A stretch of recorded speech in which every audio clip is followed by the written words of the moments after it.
Hello, this is Miss Yetter again, and we are continuing Hollow City.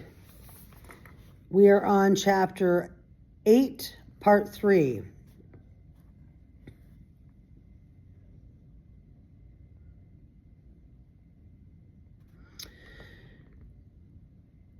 It is not helpful, Enoch said. Get to the loop entrance part. I am getting to what I am getting to, Mildred snapped. Eventually, after many church towers had come and gone, the pigeons' plans became so ambitious that it took an exceedingly long time to find a human intelligent enough to carry them out. When they finally did, the man resisted, believing the hill to be cursed, so many churches having burned there in the past. Though he tried to put the idea out of his mind, the pigeons kept returning night after night to whisper it in his ear. Still, the man would not act. So they came to him during the day, which they had never done before, and told him in their strange laughing language that he was the only human capable of constructing their tower, and he simply had to do it. But he refused and chased them from his house, shouting, "Shoo, begone with thy filthy creatures." The pigeons, insulted and vengeful, wounded the man until he was nearly mad, following him everywhere he went, picking at his clothes, picking his hair, fouling his food and their hind feathers, tapping on his windows at night so he couldn't sleep, until one day he fell to his knees and cried, "Oh, pigeons, I will build whatever you ask, so long as you watch over it and preserve it from the fire. The pigeons, puzzled over this, consulting among themselves, they decided that they might have been better guardians of past towers if they hadn't come to enjoy building them so much, and vowed to do whatever they could to protect them in the future. So the man built it, a soaring cathedral with 2 towers and a dome. It was so grand, and both the man and the pigeons were so pleased with what they'd made that they became great friends. The man never went anywhere for the rest of his life without a pigeon close at hand to advise him. Even after he died at a ripe, happy old age, the birds still went to visit him, now and again, in the land below. And to this very day, you'll find the cathedral they built standing on the tallest hill in London, the pigeons watching over it. Millard closed the book. The end. Emma made an exasperated noise. Yes, but watching over it from where?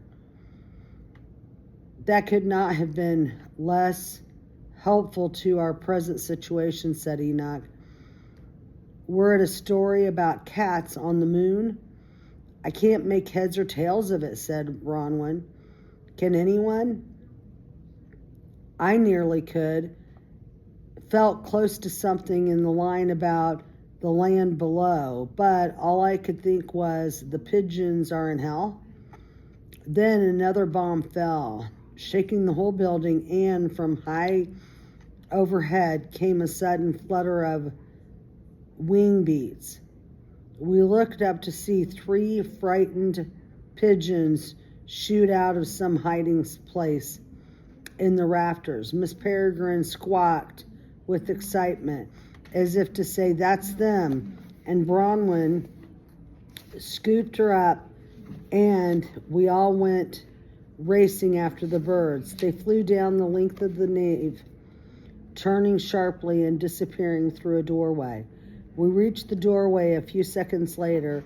To my relief, it didn't lead outside, where we'd never have a hope of catching them, but to a stairwell down a set of spiral steps. "Aha," Enoch said, clapping his pudgy hands. They've gone and done it now. Trapped themselves in the basement. We sprinted down the stairs. At the bottom was a large, dimly lit room, walled and floored with stone.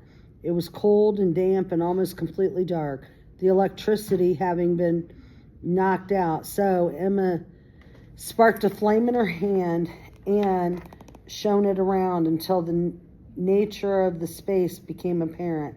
Beneath our feet, stretching from wall to wall, were marble slabs chiseled with writing. The one below me read, Bishop Eldridge Thornbrush, died 1721. This is not a basement, Emma said. It's a crypt.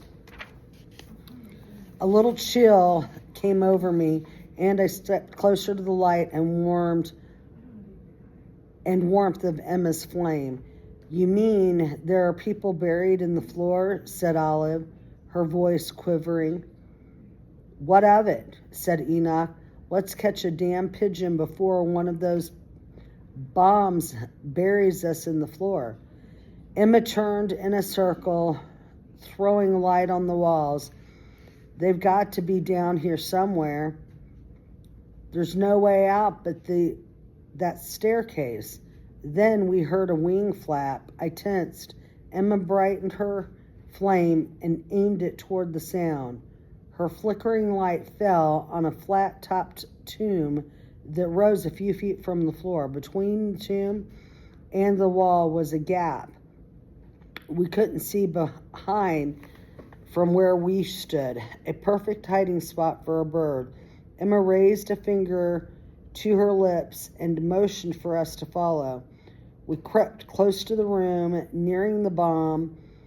We spread out, surrounding it on three sides. Ready? Emma mouthed. The others nodded. I gave a thumbs up. Emma tiptoed forward to peek behind the bomb, and then her face fell. Nothing, she said, kicking the floor in frustration. I don't understand, said Enoch. They were right here. We all came forward to look. Then Mildred said, Emma, shine your light on top of the tomb, please. She did, and Miller read the tomb's inscription aloud. Here lieth Sir Christopher Wren, builder of the cathedral. Wren, Emma claimed. What an odd coincidence. I hardly think it's a coincidence, said Millard. He must be related to Miss Wren. Perhaps he's her father. That's very interesting, said Enoch. But how does that help us find her or her pigeons? That is what I am attempting to puzzle out, Millard hummed to himself and paced a little and recited a line from the tale. The birds still want to visit him now and again in the land below. Then I thought I heard a pigeon coo. Shh, I said, and made everyone listen. I came again a few seconds later. From the rear corner of the tomb, I circled around it and knelt down, and that's when I noticed a small hole in the floor at the tomb's base, no bigger than a fist, just large enough for a bird to wiggle through. Over here, I said. Well, I'll be stuffed, said Emma, holding her flame up to the hole. Perhaps that's the land below. But the hole is so small, said Olive. How are we supposed to get the birds out of there? We could wait for them to leave, said Horace, and then a bomb fell so close by that my eyes blurred and my teeth rattled. No need for that, said Millard. Bronwyn, would you please open Sir Wren's tomb? No, cried Olive.